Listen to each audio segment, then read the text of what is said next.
I'm going to give a quick, I promise, quick rundown of my stance on the issue. I think the majority of my audience understands things similarly as myself, okay? But if you won't agree with things I'm about to say, then this is for you, because these are things, it might have gone over your head. So, reproductive rights 101.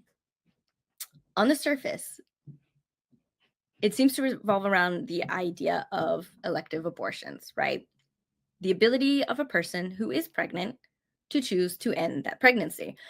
Do we allow it, or do we criminalize it? Is it healthcare, or is it murder? Right? But that's not what's actually at the center of this issue. It's an important one, but it's not the center, right?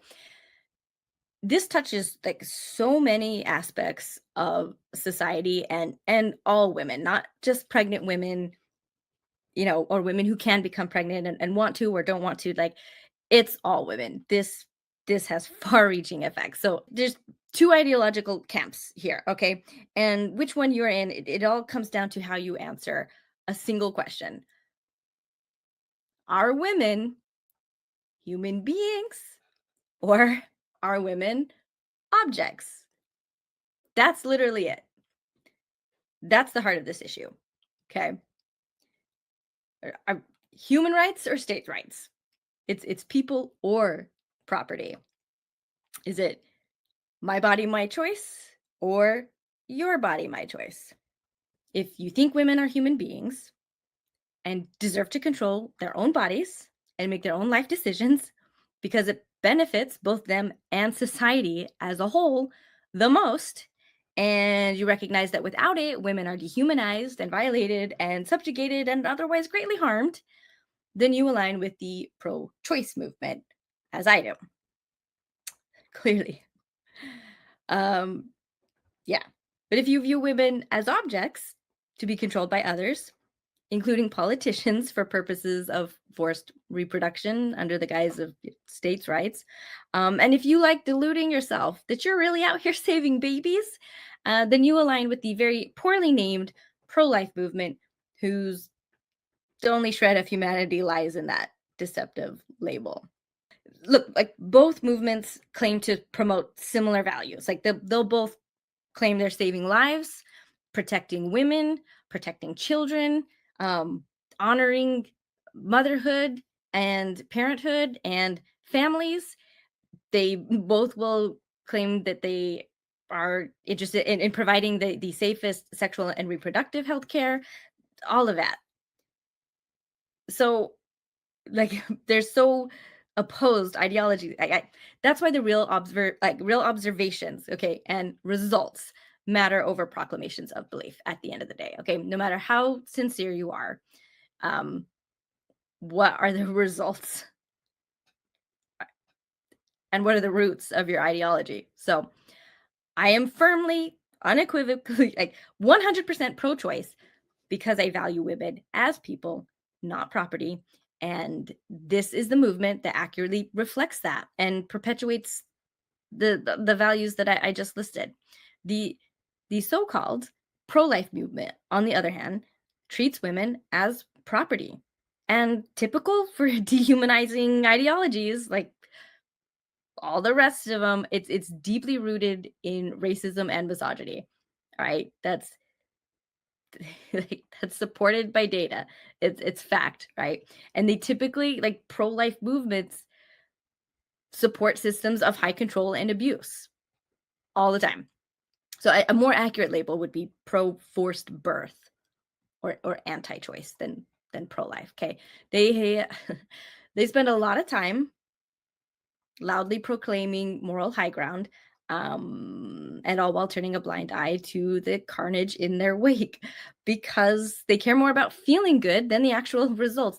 There's so many parallels here with the pro-life movement and Mormonism. It's just, I'll have to do, like, I think, a standalone episode on that. So anyway, in the end, just like in Mormonism, their stated claims don't pass scrutiny. So You have to look at behavior and data. So, not to put too fine a point on it, nothing good comes from hateful ideologies. All right. If they have their basis in vilifying, in dehumanizing, and controlling like entire groups of people, right?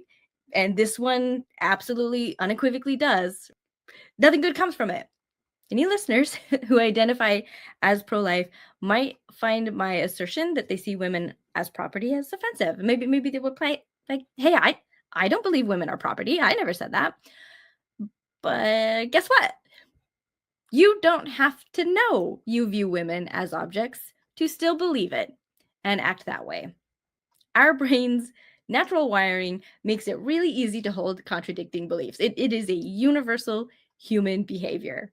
Like, there are literally white supremacists who believe they are not racist. You can find those in Mormonism too. You know, religion that's also really, really sexist, but also adamantly denies that too. So I hope you get what I'm trying to say. Like, I base my accusations on behavior and results, not claims. I prefer to approach the movement for what it is, not for what it purports to be. So, one quick strict like one example, real quick, and then we'll move on. This will be good enough for the rest of the episode. Okay. Something else a pro lifer, okay, might insist. You know, they might say that we do see women as human beings, and we just see them as as equal human beings as whatever is growing inside their uterus. Like, they're both human beings, and that's pro life, right? The problem is, I mean, that falls apart on its own, but especially the moment a woman doesn't want whatever's in her uterus. All right. Once the needs of each are completely opposed, and one can only be met at the expense of the other, you're forced into making a definitive choice about that woman, and that will instantly betray what your real values are. So, if you genuinely believe in treating women as human beings, you will view that woman's right to control her own body as a very basic and fundamental human right. Therefore, you will say, her decision is hers to make, and it is not my business, nor should it be anyone else's business besides her doctor. Period. Done. Okay, that's the answer. If you go the other route, okay, you are not treating a woman like a human being. If you want to override her will, take control of her body away from her, force her through pregnancy and childbirth that she doesn't want. That is textbook objectification. That's what you're doing when you try to control other people by taking away their choices and options, removing their consent, right? Just disregarding the tremendous pain and suffering that you're willing to heap on another human being, and risk their health and their life, forcing them through like a dangerous medical event. That's objectification. And I know people are I'm so tired of people arguing just with facts and just basic fundamental definitions of what words mean. I know you're gonna do it. I know you're gonna do it. Like, look, you want to use her body as an object, a reproductive tool, because you don't care what it'll cost her, as long as you can use her body to serve your purposes. Okay. Right. So if you're watching this, you think you're pro-life, you think I'm misrepresenting you. I assure you, I am not. You are either lying to yourself about what you really value, or you are ignorantly supporting a movement just diabolically opposed to your real values. So I will grant you that I'm not using your messaging. I will grant that my descriptions are not how you perceive yourself. And I freely admit that the language I use is far from neutral, but that does not mean it's not accurate still, and more accurate, I would say. But that should be enough to help you understand why I care about this issue so much, and especially